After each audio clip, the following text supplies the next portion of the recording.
Dear friends, in this tutorial we are going to look into how you can iterate through Numpy array. As usual, I have launched Jupyter Notebook by running this command in my command prompt and created a IPython notebook and imported my NumPy module as np. First thing we are going to do is create an array. So I will use a range function, and let's say I have 12 elements, and we can reshape it into 3 by 4. So now I got this NumPy array, which is two-dimensional array. The simple way of iterating through this array is just to run for loop on it. I can say for raw in a print raw, and that will print all the raws. If you are interested in iterating over each of these elements one by one, then you can introduce one more for loop, and you can say for cell in raw print cell, and that will print all individual elements. Now if you just want to flatten the list, flatten this array into a list, then you can simply call flatten function.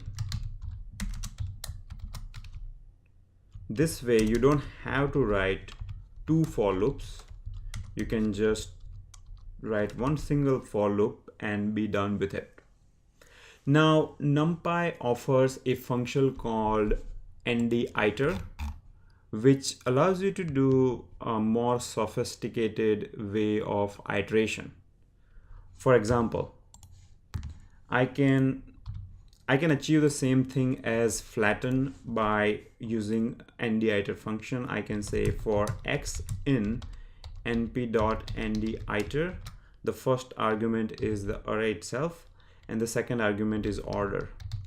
So if you go by C order and print each of these elements, it will have same effect as flatten. Essentially you are going row by row and then printing values in each of these columns. So here 0 1 2 3 4, you can see it is printing it in this order here.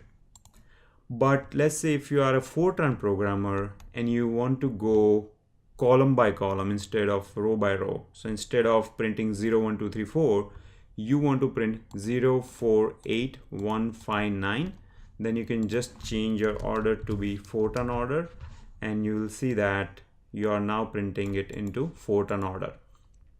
So that's a benefit of nditer function. It allows you to do iteration in a variety of ways. If you check the documentation of nditer, you will see a lot of options. Here I have flags, and in the flags one of the option is external loop. This causes the values given to be one-dimensional arrays with multiple values instead of zero-dimensional arrays. What this means is, let's say I want to go in Fortran order, but instead of going element by element, I want to print entire column. So I want to first print 0 4 8, then 1 5 9 2 6 10 3 7 11. Basically print entire column on each iteration. You can do this by supplying flags. Here the value you want to provide is external loop, and when you do that, you see that each iteration is now printing the entire column. If you check some other flags, then one of the flags in OP flags is read write, which means the operand will be read from and return to. What this means is, let's say you are iterating through the array and you want to modify the elements. You can do that using that particular flag. So the way you write that is for x in np.nditer, and then in optional flags you will say read write, and then the convention that you have to follow is you have to say x dot dot dot equal to x cross x. So let's say I want to create a square of each of these elements in an array, and I want to modify the original array. Okay, Okay, something went wrong. Okay, it is op flags actually. So when I run this and now I print my array, you will notice that my original array is modified and each of these elements is actually the square of the original element. So 3 square is 9, 4 square is 16, and so on. Now, how do you iterate through two NumPy arrays simultaneously? So sometimes based on what kind of problem you're solving, you might have to iterate through two arrays at the same time. Okay, so let's create a new array, call it np.arange, and this time I'm going to create an array with a different dimension. So I will create, let's say,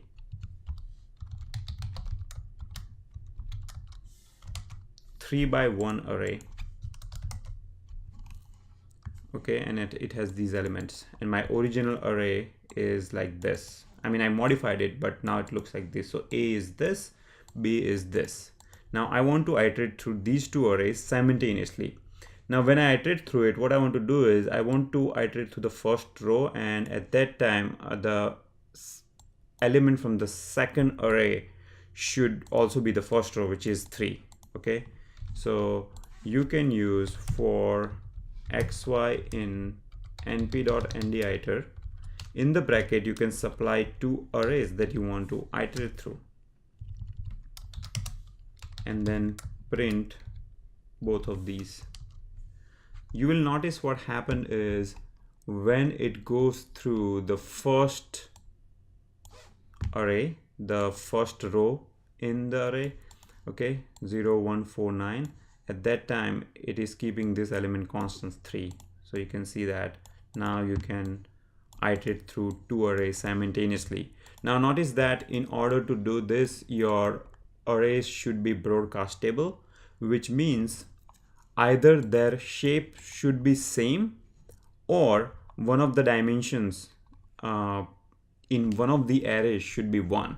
Okay, so if you read the general broadcasting rules on NumPy arrays, it will say that two dimensions are compatible when they are either equal or one of them is 1. Okay, so for example, let's say if I had different kind of array here, 5 and this, right?